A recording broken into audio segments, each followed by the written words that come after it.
In December of 2003, 38-year-old federal prosecutor Jonathan Luna left his Baltimore office a little before midnight.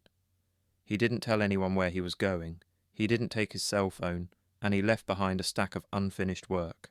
Hours later, his car was spotted crossing multiple state lines, moving deeper into rural Pennsylvania, stopping at random gas stations, withdrawing exactly $200 from an ATM, and then continuing on as if someone else might have been directing the route.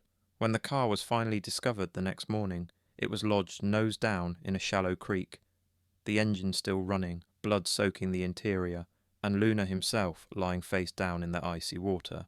He had been stabbed 36 times with his own pocket knife, but bizarrely none of the wounds were immediately fatal. Whoever attacked him avoided major arteries, as if the goal wasn't to kill him quickly, but to keep him alive and terrified. Even stranger, the scene showed no signs of a struggle. Luna's glasses were still neatly on his face, his wallet and money were untouched.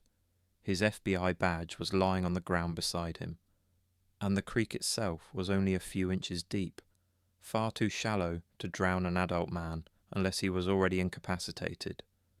Investigators found drops of blood at toll booths and gas stations along the drive, suggesting he was already wounded long before he reached the creek.